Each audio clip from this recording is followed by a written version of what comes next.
In Dungeons and Dragons, going old school, old D&D, are there any dump stats? That's the question that we're going to explore, and we're going to framework this question in exploring charisma and how it affects the game.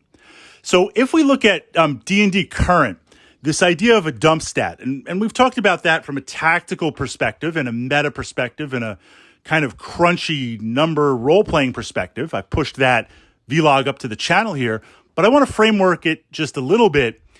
D&D Modern is about beating certain numbers and min-max your characters.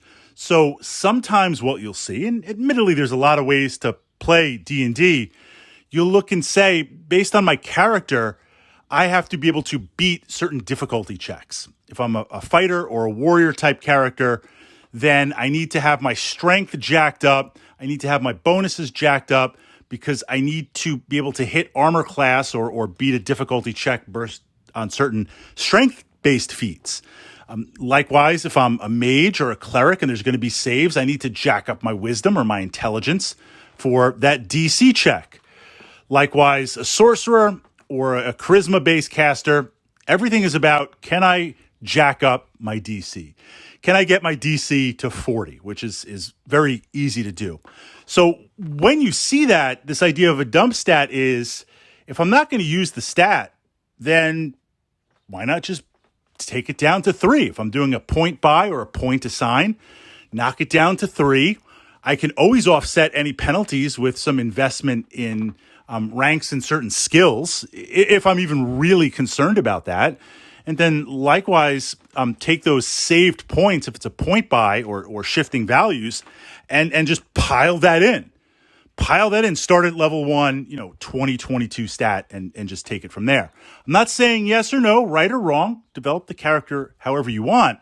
But when we take that jump, or we make that jump, or we want to experience Dungeons and Dragons as it was intended with original D&D, there are no real dump stats, especially when it comes to charisma. So this idea of charisma and personality, there are 3 areas that you're going to get bonuses, reactions, or penalties, depending on your charisma.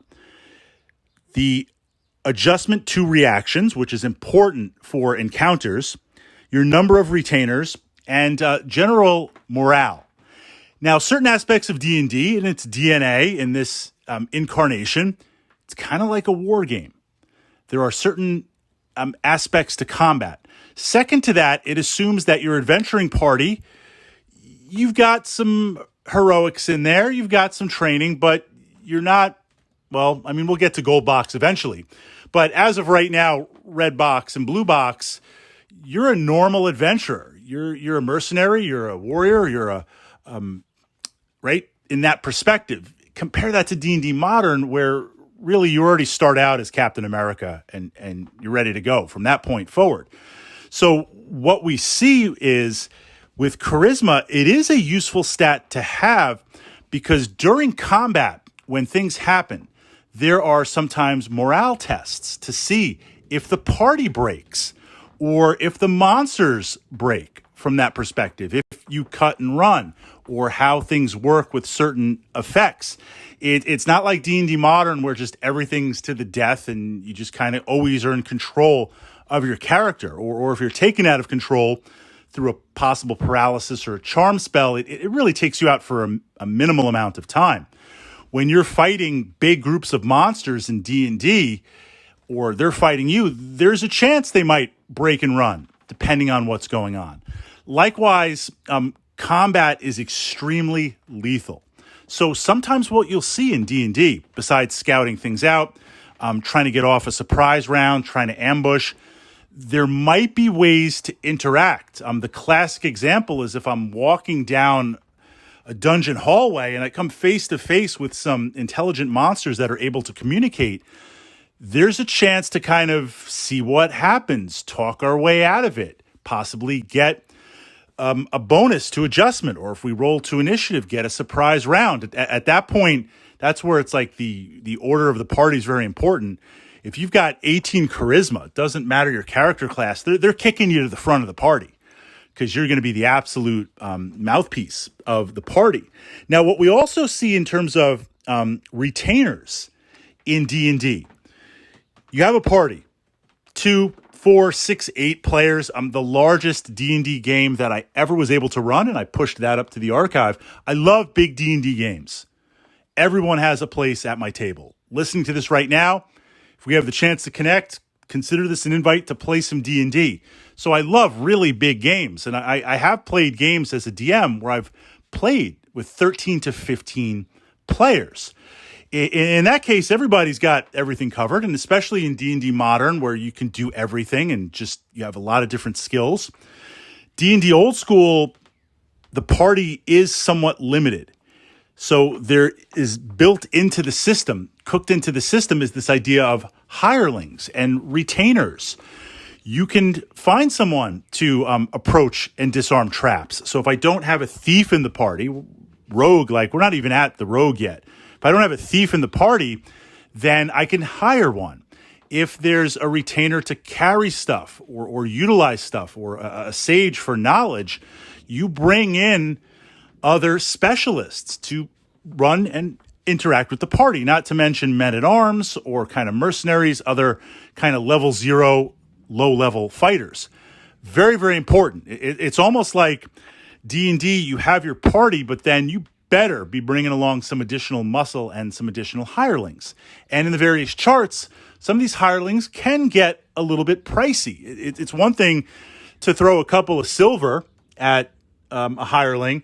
It's a different thing where you're throwing like 50 gold pieces. So to get the most out of it, having a high charisma determines just the sheer number of characters that you can command, that you can have under your domain, but also their morale.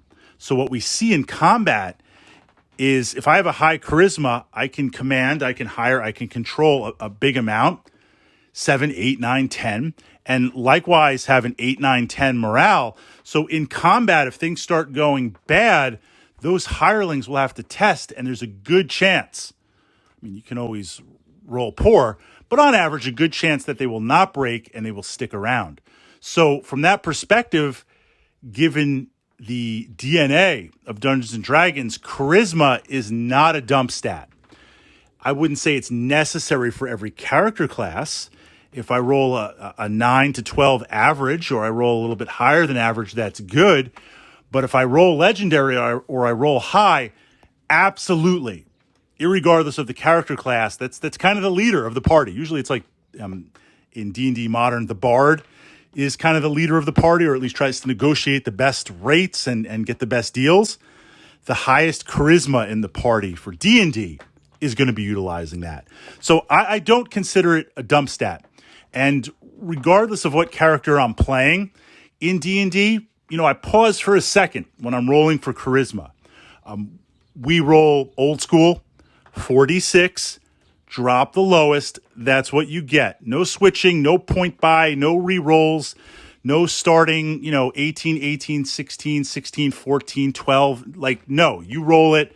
There you go. And you see what you can deal with. It has led to some interesting characters over the years. But in that moment, when I'm holding that 4d6, I invoke the dice gods for charisma. And I say, look, I would love to get a 16 or higher, because it would just help out so much. So much. Invoke the dice gods, roll 46, drop the lowest, and see what you get. So I don't consider charisma a dump stat.